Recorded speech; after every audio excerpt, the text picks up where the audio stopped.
Welcome to the Model Health Show. This is fitness and nutrition expert Shawn Stevenson, and I'm so grateful for you tuning in with me today. Listen, lately I've been thinking a lot about the very nature of consciousness.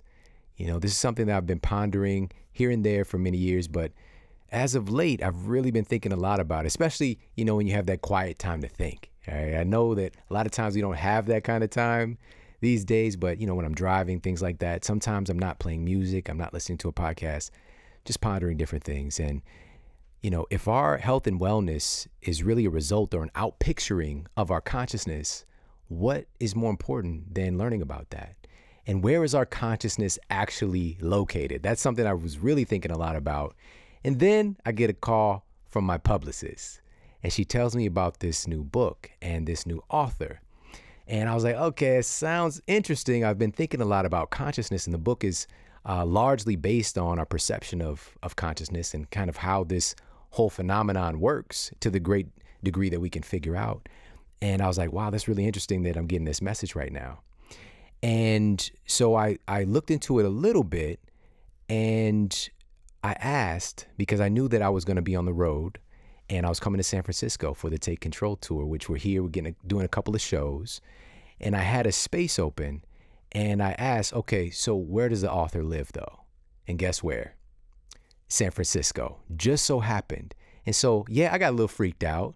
I was like, this is a little weird. What does this mean? But how often do those things happen in your life?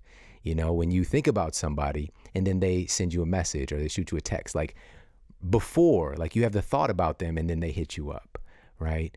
And so many different strange things, phenomena, happy accidents take place in our lives that we kind of brush under the carpet.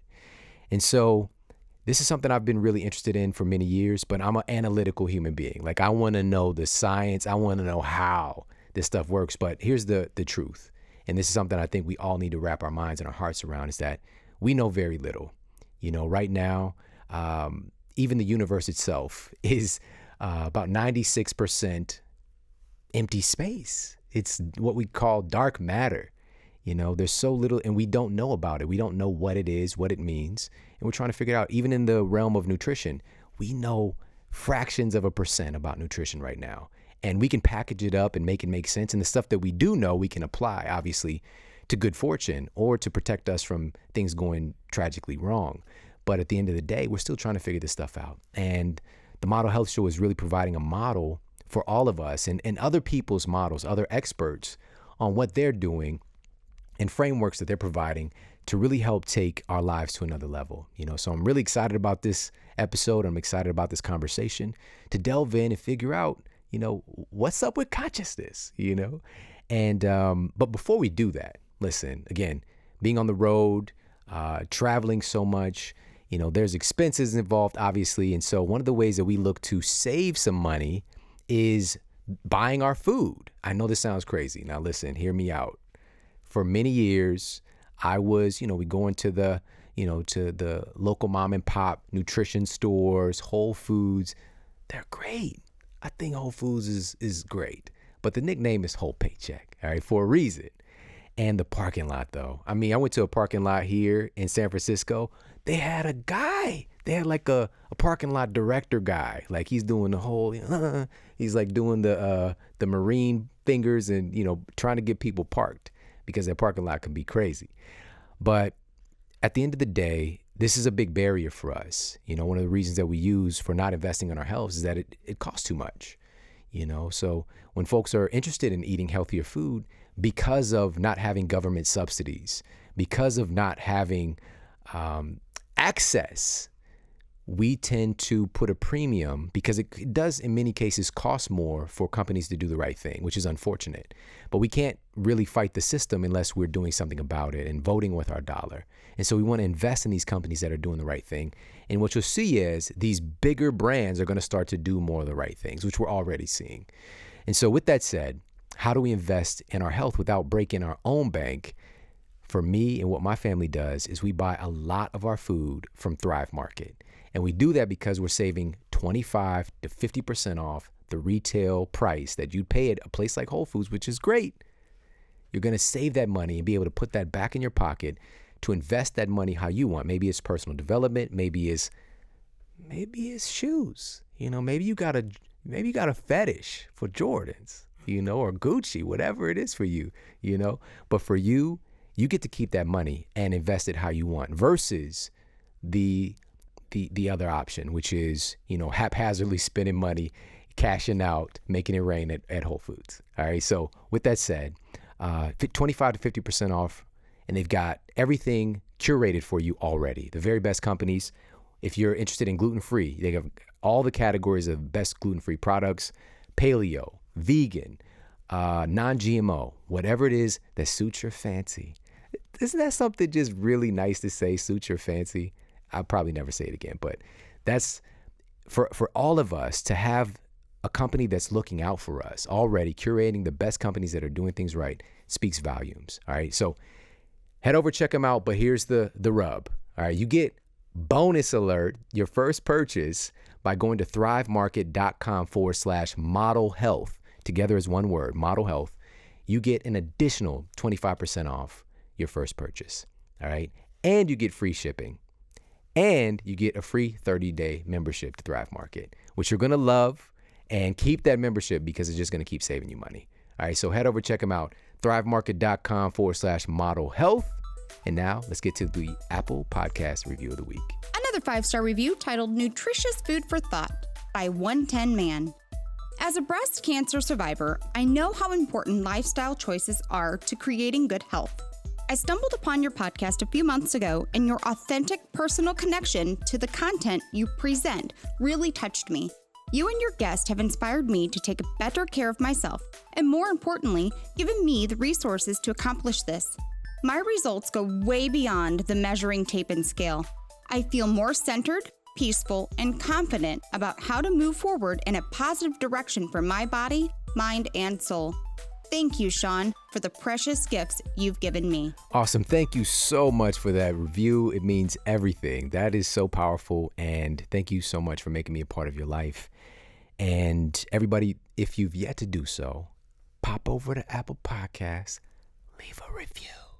All right, leave a review for the show. If it's bringing value to your life, please head over and do that. All right, let other people know that you love and appreciate the show. That mean a lot. Or if whatever app you might be using, or if you're watching this on YouTube, if you're here in the studio with us, just leave a comment. All right, let everybody know what's up. All right, I appreciate you so very much. And on that note, let's get to our special guest and our topic of the day.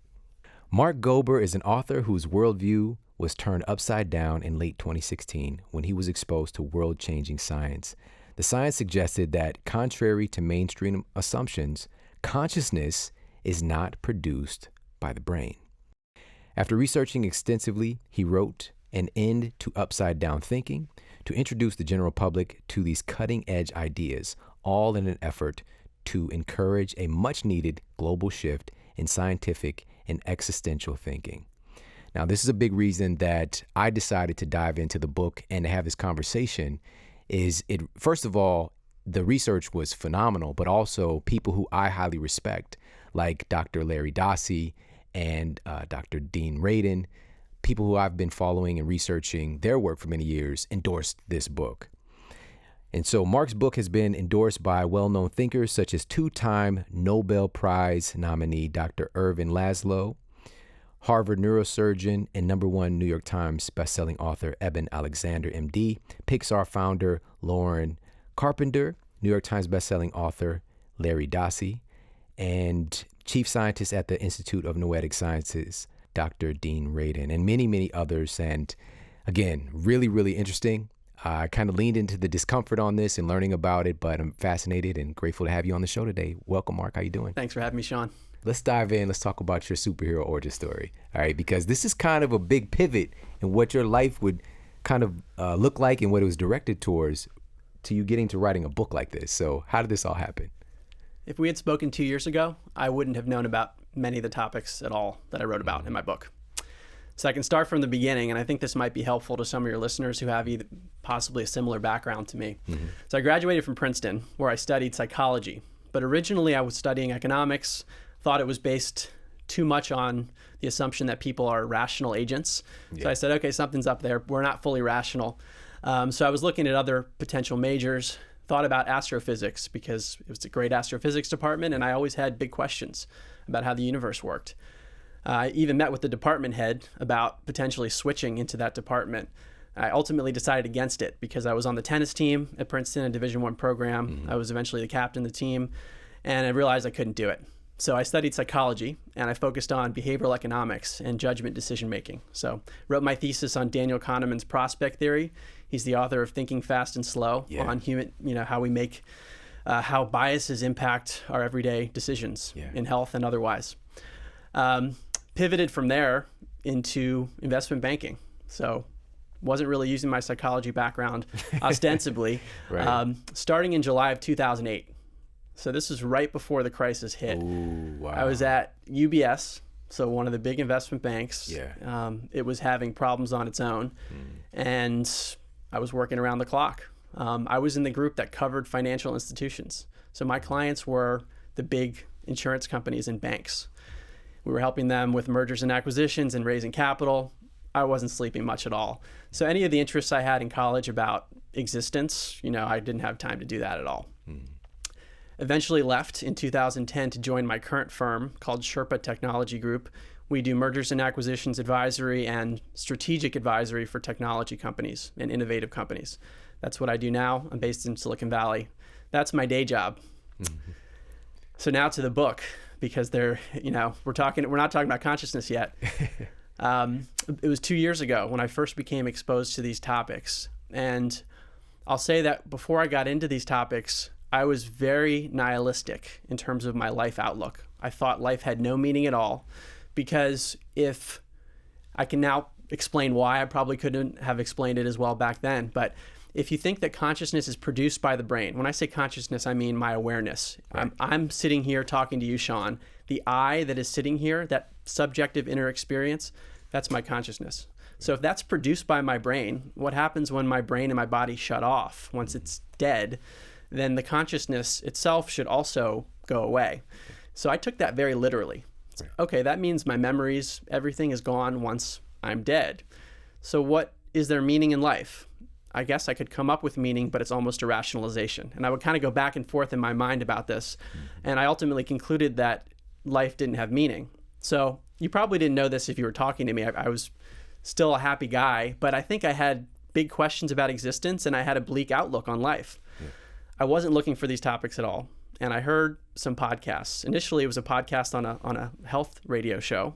And it was a woman who talked about being able to communicate with other realms. Very out there stuff that I had never heard of before.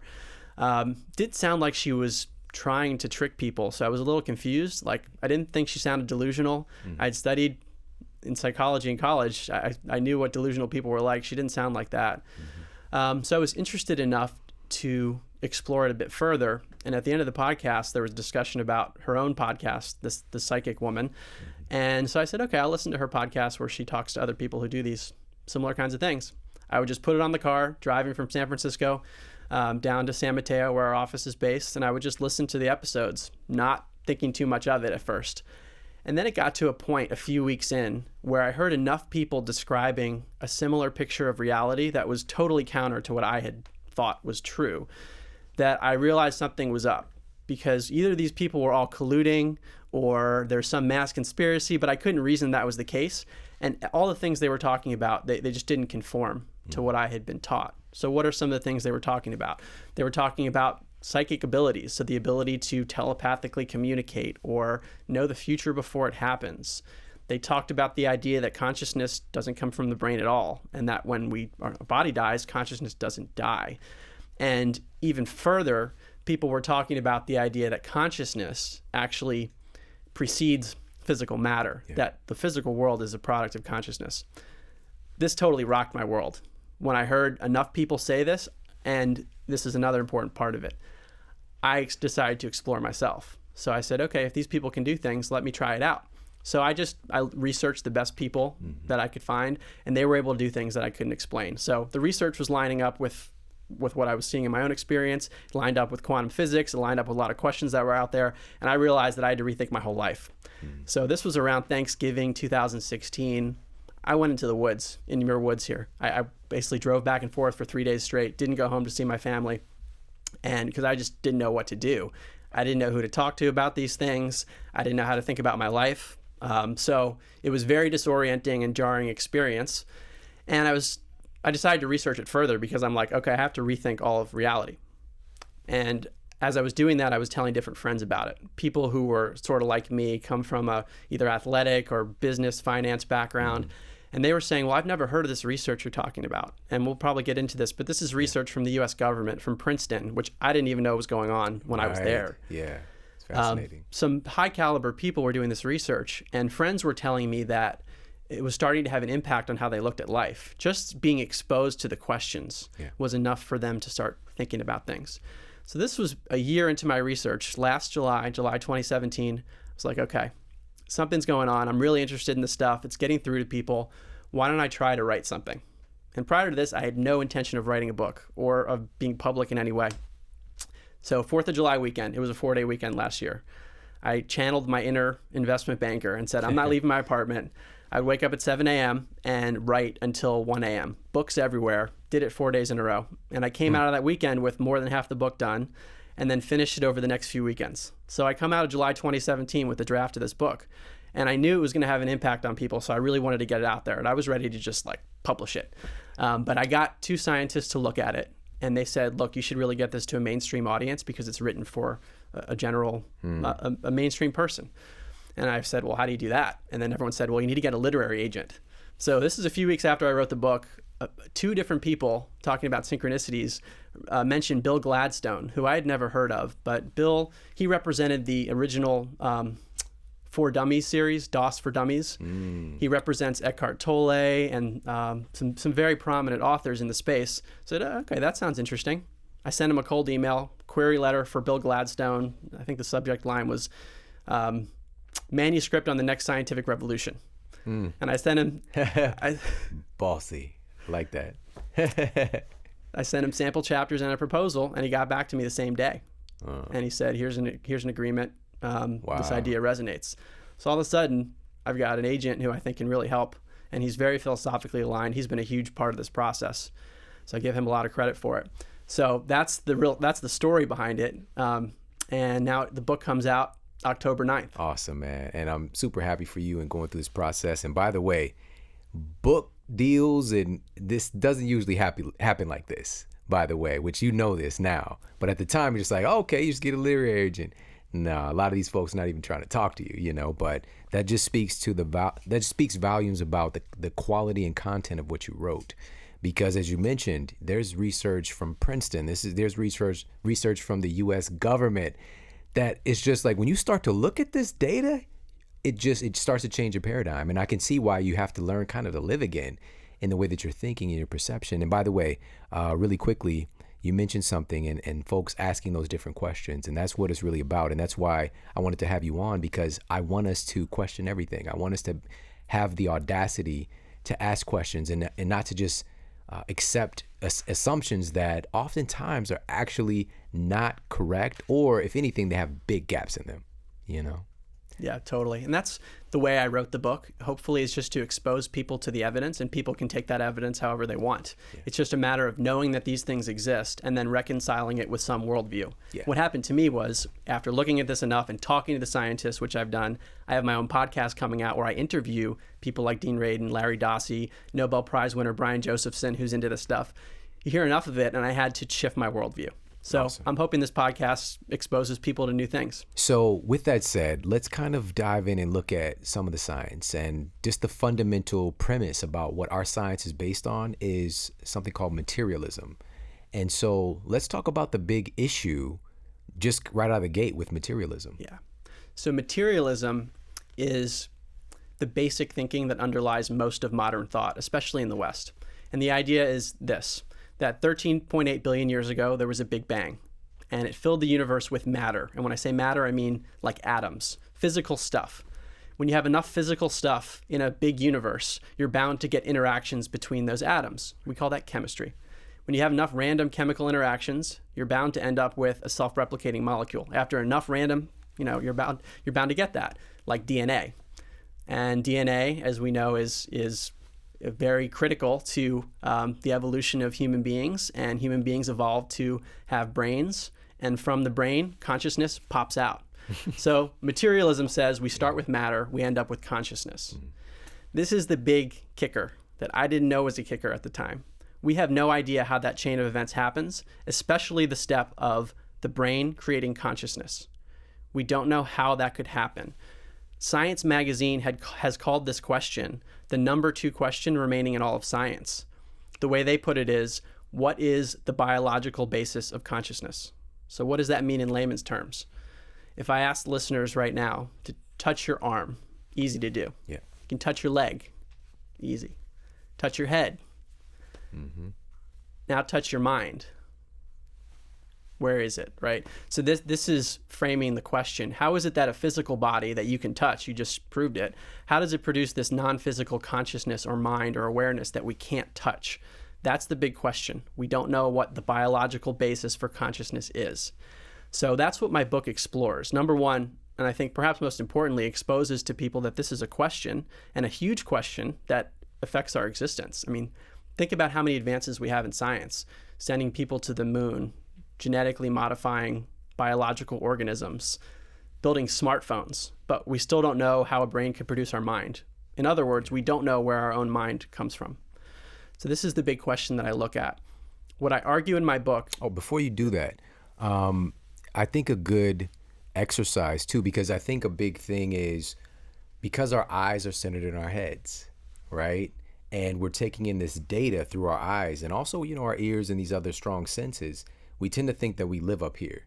But what would happen if we move our eyes down? Right. That's a great point. We might have a different perspective on where our perceptions are coming from. What if our eyes were at our knees and our ears? And I talk about this a bit in chapter 2 of my book. That's part of the reason we're anchored to thinking that the brain produces consciousness. There's another reason, which is that we know there are strong correlations between brain activity and the nature of conscious experience. So let's say someone gets into a car accident and that person hurts the part of her brain responsible for vision, and she has vision problems afterwards. We can say, oh, well, obviously the brain is causing her conscious experience because we affect the brain and her conscious experience is affected proportionally. The problem with that reasoning is we can't know just because two things are related that one causes the other. In statistics, it said correlation does not imply causation. It's equally possible that there's another explanation. So if we think about, before we get to the explanation, the problem with that reasoning, and I talk about this in my book from Dr. Bernardo Kastrup. Imagine you have a large fire. You'll have lots of firefighters that show up, and you have an even larger fire and more firefighters show up. Strong correlation between the number of firefighters and the size of the fire. Do we conclude that the firefighters caused the fire just because they're both occurring at the same time? So that just shows the potential error. I'm not saying it proves anything, but we just have to be mindful. Right. We know there's a correlation between the brain and consciousness. Does the brain produce it? So that's, there are reasons that we think that the brain could produce consciousness, but the problem is we have no idea how it could ever happen. Right, exactly. And so this leads us to another perspective on it. And this is that it's actually inverted. And it's not that matter's creating consciousness, it's actually the opposite. Can you talk about that? Sure. So this is the upside down thinking that I'm referring to in the title of the book, which is that, okay, well, we don't know where consciousness comes from. We've established that. I don't think that's even a controversial statement. It's one of the big questions in science. What if consciousness doesn't come from the brain at all? What if it doesn't come from physical matter at all? What if consciousness almost precedes the physical universe and biological organisms? What if matter is created by consciousness itself, and the body is basically a vehicle for experiencing consciousness? And this is the alternative explanation for thinking about the correlation between the brain and consciousness, is the brain, let's say the brain's like a filtering mechanism or an antenna receiver. We would see the same issues in someone that harms his or her brain. They would have a disrupted conscious experience because the vehicle of experience has been affected. But it doesn't mean that the brain is producing it. So if we use the TV set analogy, which is not a precise analogy, but I think it could help. If you think about damaging an antenna on a TV set, the show that you're watching, all of a sudden it's a really scratchy show. It's muffled. But we don't conclude just because the show isn't coming up right that the TV set is what produced the signal. The signal actually exists outside of the TV set, and the antenna is picking it up. So I argue that the brain is more like a filtering mechanism or an antenna type process that is a lens through which consciousness is having an experience. So in terms of identity, this is a reversal of I'm a body that has a consciousness to no, I'm a consciousness that's experiencing a physical world through a body. And that's part of the reason I had such a freak out when I learned about this, because it's a reversal of our own basic identity. Yeah. So what brought you to the belief, which, first of all, a lot of things in our current paradigm with science, they're just not accurate. You know, if we're basing materialism and this idea of consciousness through materialism on a huge unknown, right? And everything is proceeding off of that. We don't know how consciousness comes from matter, but yet all of our sciences are approaching it like that. That's terrible. It's a foundational screw up. And so, but what led you to believe the difference? What led you to having the strong association that consciousness is actually creating matter? So I would say it comes from a variety of phenomena that point in that direction. So these things are difficult to prove, if not impossible to formally prove, but we can look at evidence and say that it points us in a direction that's more likely to be true than another. And I'm always open to new evidence because I could be swayed in other ways too.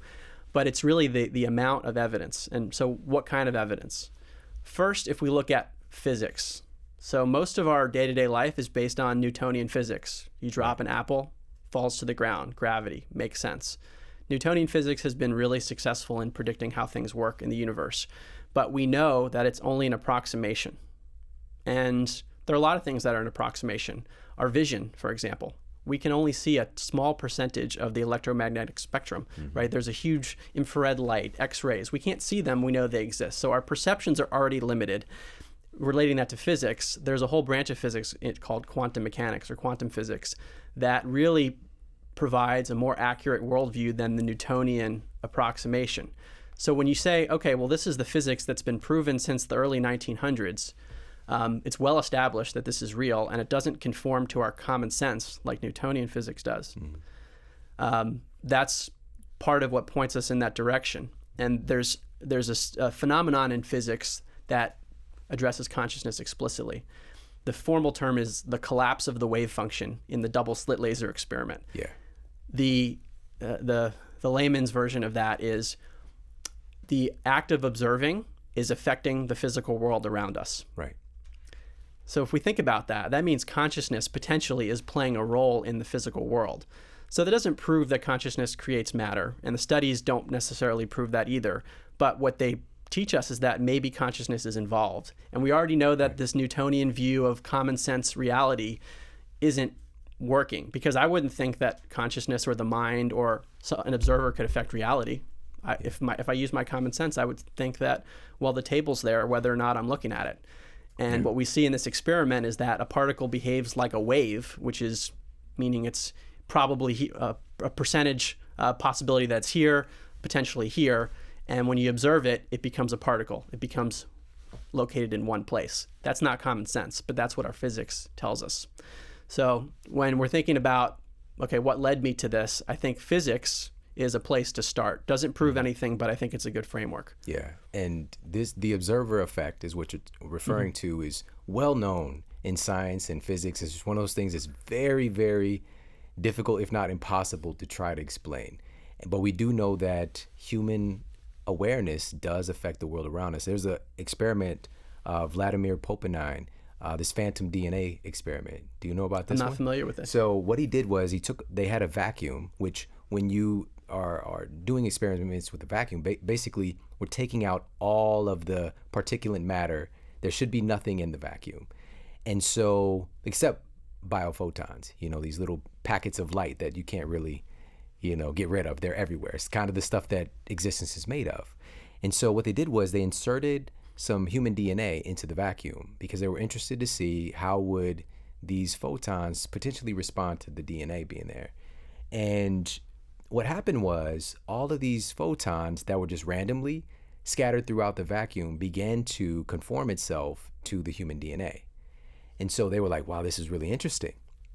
Now, here's where it gets really weird. They take the human DNA out, and you just assume that these photons are just going to go back to their random organization or lack of organization, but that's not what happened. They stay conformed as if the human DNA was still there. The human DNA made a somewhat semi-permanent impression upon the stuff that makes up our reality. And so when I came across this study and then I did some other research, I was just like, how do more people not know this? That we are actually affecting the very stuff that our reality is made of. And we think we're so isolated. We often think that we're weak. We often think that we're not capable, but it's just not so. And that's why I'm excited to talk to you, to help to redirect our attention, to know that we do affect the world around us, and we are powerful. And we think about health.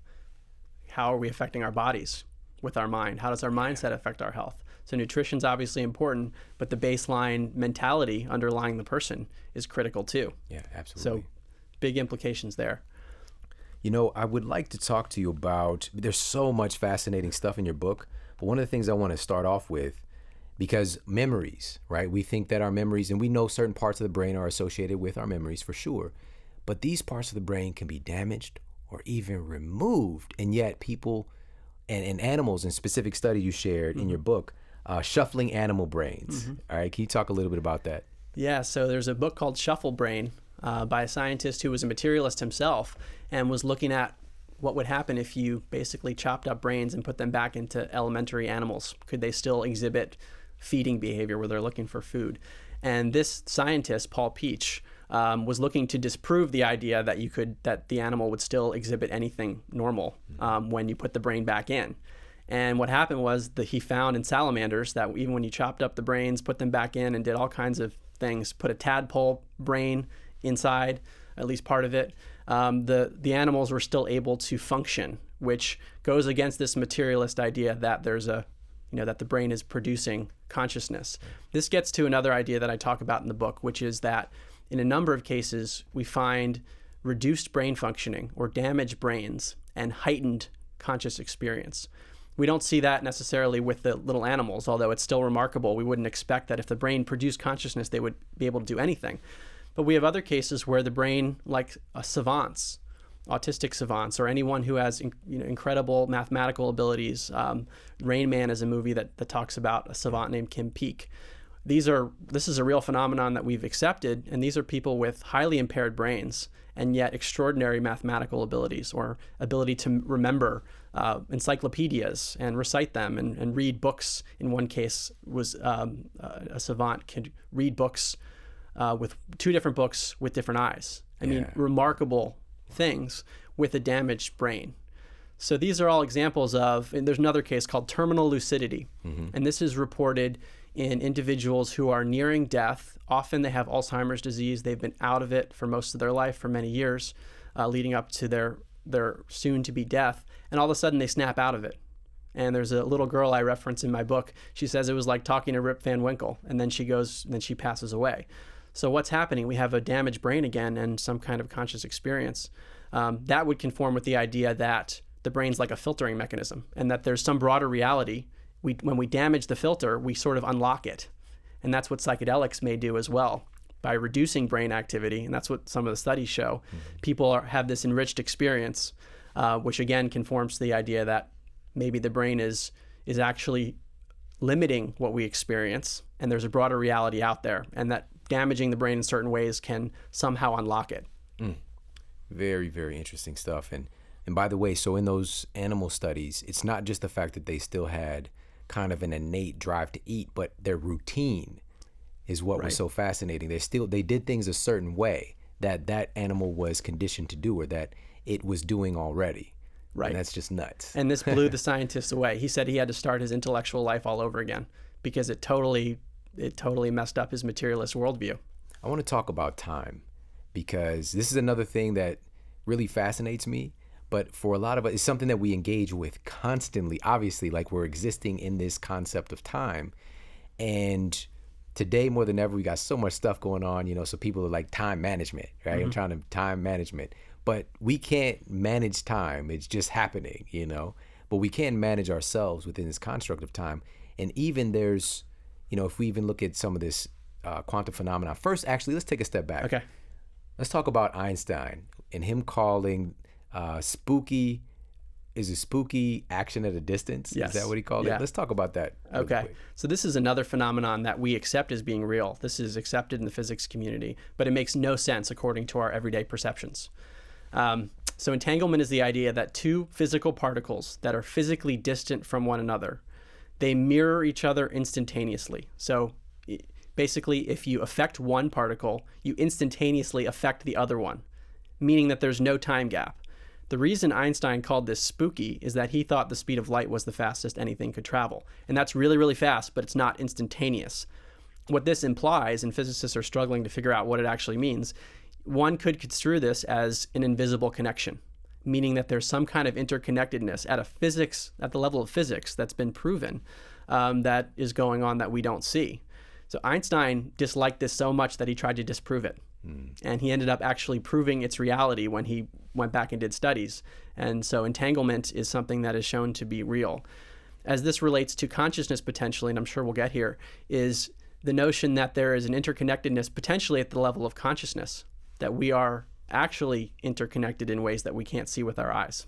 Yeah, that's just weird. But also, again, super fascinating stuff. And to see the research, and when somebody's smart, we call them an Einstein, right? And for him to have trouble with this, just like this was outside of the realm of, being a physicist. And what's so really cool about your book is you have some of the top physicists in the world who, you're gathering their data, and also they're talking about this stuff and, just really investigating, having the audacity to question the nature of our reality. And so I want to talk about time. And the reason I want to talk about this is that this is where I started to feel that discomfort, right? But then again, it's just like I've had instances in my life where this has happened, but I've never talked about it, Yeah. And with that said, so let's talk about this concept of precognition. And specifically, you've got studies, well done studies on people being able to sense. Let's talk about the skin first. Mm-hmm. And you talked about that specifically. Yeah, so these are studies where a typical psychological experiment is reversed in time. And what I mean by that is, we know from psychology, and I remember this from studying psychology, if you present someone with a picture, let's say it's an erotic image or something violent that we know will arouse the body reacts. So the skin, it's called the galvanic skin response. You'll get a response there. The pupils could dilate. You might get a response in your brain. The heart might react. We know that happens after, so the picture is shown and then we measure it. What's done in these studies is the body is measured before the picture is shown. Before it's shown. And no one knows what picture will be shown because it's randomly generated by a computer. So the experimenter running the test doesn't know if it's going to be like a peaceful landscape, a mountain or a lake, something that wouldn't create some kind of bodily reaction, or if it will be some arousing picture.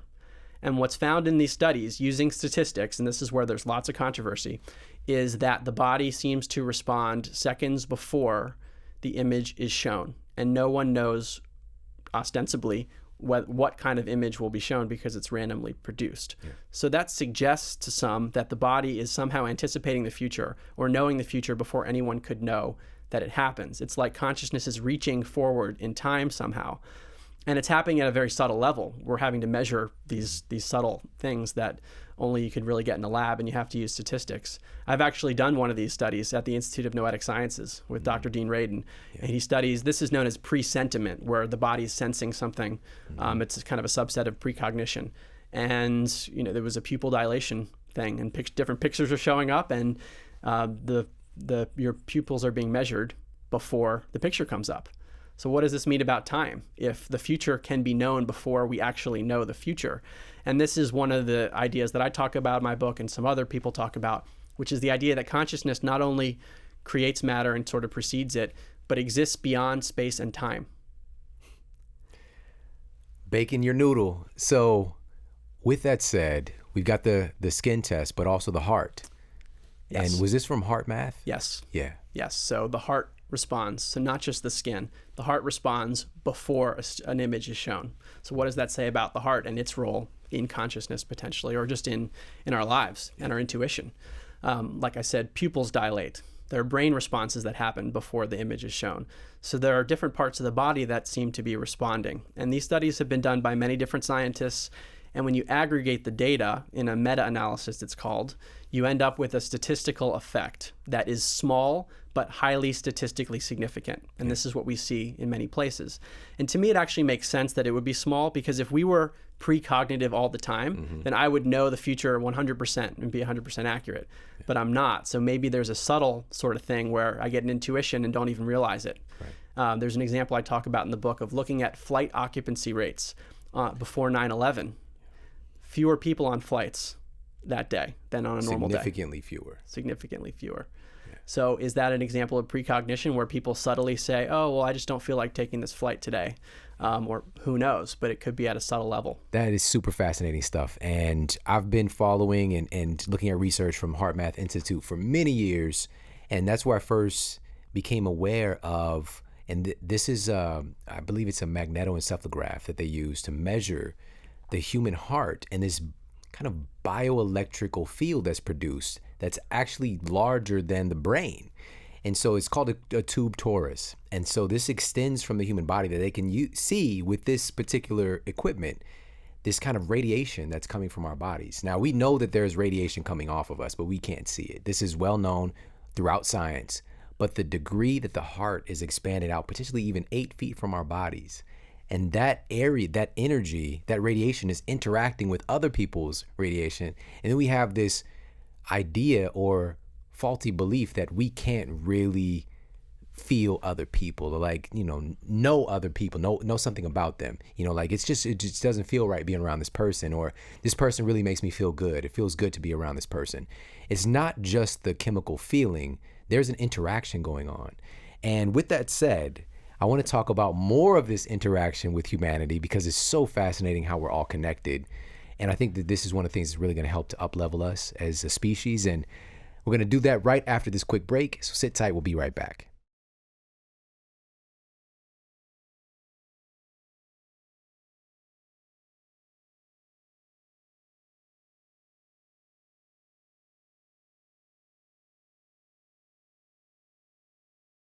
All right, we're back, and we're talking with the author of An End to Upside Down Thinking, Mark Gober, and this is super fascinating stuff. And before the break, I mentioned we're going to talk a little bit more about our connection as humans. And I want to talk first, before we get to that, Stanford Research Institute, Project Stargate, all right? CIA studies on psychic activity, like the CIA. When I started reading this stuff and looking at these documents that you have and going back and going to the site, I'm like, is this a TV movie? This is like, I'm watching The Gifted, this mutant show like X-Men or whatever. And I feel like I'm in a movie now, because it's like, how do people not know about this? Some of this stuff is actually based on real facts, So let's talk a little bit about that and how you came across that information. So the Stanford Research Institute is where studies on a phenomenon called remote viewing were conducted, and they were conducted by the U.S. government, basically for psychic spying. So remote viewing is the ability to perceive something at a distance. So that means I'm sitting here in San Francisco, and I'm able to see what's in a random location in Africa and draw what's there. There are certain people that are very talented at this and have worked with the U.S. government for national security purposes. And this is known that there was a program like this. There's been a debate about whether these things have been proven or not. But when you look at the data and the people that are behind it, I think it's pretty compelling. It's chapter 4 of my book, all about the evidence for remote viewing. Jessica Utz, Dr. Jessica Utz, who is the 2016 president of the American Statistics Association. She was asked by Congress and the CIA to look at this phenomenon of remote viewing and determine whether or not it's real using statistics and looking at the studies that have been done. And she says very explicitly that anyone can download her report. She says that using the standards that we use in any other area of science, psychic phenomena have been well established. And she basically says we should stop arguing over whether these things are real and just spend our time figuring out how they could be real and how we can use them. So that's one example. President Jimmy Carter, he confirmed that remote viewers were used to find a downed plane in Africa that they couldn't find. So there are many examples of this when you look into it. You have laser physicists at Stanford that were doing it. At Princeton University, they looked at this phenomenon. Again, I didn't even know this when I was there. Dr. Robert John, who was the former dean of engineering at Princeton, had a nearly 30-year lab called the Princeton Engineering Anomalies Research Lab, where he showed that remote viewing is real. There are documents that the CIA has released within the last few years that were from the period during which these studies were run, and they say very explicitly, remote viewing is a real phenomenon. Implications are revolutionary, and they show the scientific council that looked at it. And I show these documents in my book of just taking what I downloaded from the CIA's website. I mean, even people that I've talked to who are familiar with these concepts. So, for example, I just gave a talk in Italy at the Science and Non-Duality Conference, and I showed some of those documents that you're referring to of the CIA basically saying remote viewing is real explicitly. And I saw people's faces, and these are people who have been studying this stuff for years. And some of the people in the room came up to me afterwards and said, "How did you find those documents? I didn't realize there was that much evidence for it." So that's just one piece of evidence. To me, I look at that and like, how do I reconcile what's said there? Did the CIA mess up? Is there some kind of conspiracy, or are they talking about a real phenomenon? And when we see that Princeton was doing this and other researchers have been doing this, Stephen A. Schwartz has been using remote viewing, he's a researcher in this area, to find archaeological sites in Egypt, for example, because remote viewing, believe it or not, can be done in the past, present, and future, meaning that people can perceive something not only at a physical distance, but also at a distance in time. So they can see what was there in the past and what will be there in the future. Yeah. And sometimes this has been confirmed. And again, Dr. Jessica Utz talks about this precognitive remote viewing as being a real thing. Yeah, Jessica Utz was definitely a trigger point for me to really like, oh, wow, we're looking at the statistics, and for this to not be something that's actually confirmed, I mean, we're talking about billions and billions of percent, probability that this is actually something that's real and people are doing. And it's very much Minority Report for me. It's still like super weird and freaky. At the same time, I just want to point people back to our experience of reality right now, which is our minds as human beings are very expansive. Even now as you're listening, as folks are listening, you can zoom out and take a meta perspective and see yourself sitting or standing or working out or whatever you're doing right now. You can see yourself, and you can zoom out and think about the household that you might live in and see your parents or your kids and what they're doing. They're at daycare. You can have all of these visions that are being created by this very expansive mind. You can see into the future. You can start to look at potential things happening. You can see in the past and the stories, and you can actually reframe them. You can change those things, and it does have a physical effect, right? When you start to do this stuff. And with that said, knowing that this can even go a step further to be something that's going on simultaneously, people being able to see things from a distance, I think it's super fascinating, but it's just something, again, it needs more research. And with Jessica Utz kind of pointing to like, we've got the statistical data that this is real. Let's put some more energy and intention into figuring out how it's working, and if we can make sure that we're doing this for our benefit and not like taking down humanity with some kind of weird, spy movie situation. Right. We can use it to enhance our own abilities, to make the world better, to make our lives better. But another point I should add here is that just like in sports, you have Michael Jordan, who's an amazing basketball player, and then you have an everyday person who can dribble a basketball. It seems to be similarly situated with psychic abilities like remote viewing, where there are some superstars that the government seems to have hired who can do these things that are crazy to me and you. I've never remote viewed anything before, but apparently I got a remote control. Right. You know what I'm saying? Change the station, drive a car, but yeah, remote viewing now. That's the closest I've gotten to. So, but it seems like it's distributed in a way that, some people are really good.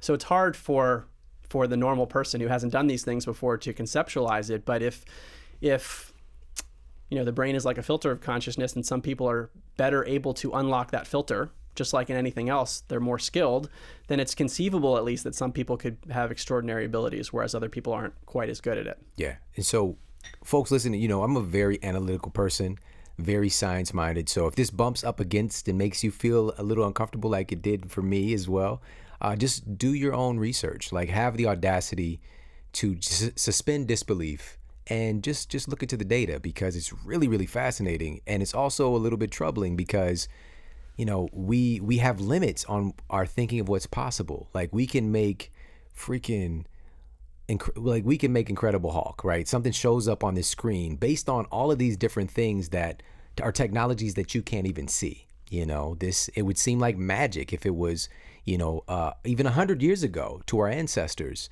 But today we accept it as just, this is normal. We've got all of these different waves. Like we're surrounded right now. We're surrounded by all these different radio frequencies. We just need a receptor to pick it up. It's always there, always present. So again, if this is something that might bump up against those beliefs, have the courage to just take a look into it, because I think it's really fascinating. And so I want to shift gears now and talk about mind-to-mind communication. For me, I saw, this was a while back, maybe about 10 years ago, but Princeton University study, they found that the human brain itself syncs up when other people are in communication and they just have a basic rapport. Our brain waves start to sync up, and it starts to make me think about this potential like hive mind, or like how humans can kind of collaborate and be on the same page. And this is a phenomenon that's known. It's very well known, but this is taking it a little bit further. So let's talk about that. Yeah. So relating this back to the physics we talked about earlier, Dr. Dean Radin has a theory. He has a book also called Entangled Minds. So it's using this idea of entanglement, quantum entanglement, which is proven, and applying it to the mind, meaning that we're connected in some way. So when we think about phenomena like mind-to-mind communication, some would call that telepathy, it might make sense in that context. So what are some of the studies done on that? I had never heard of these before I looked into it.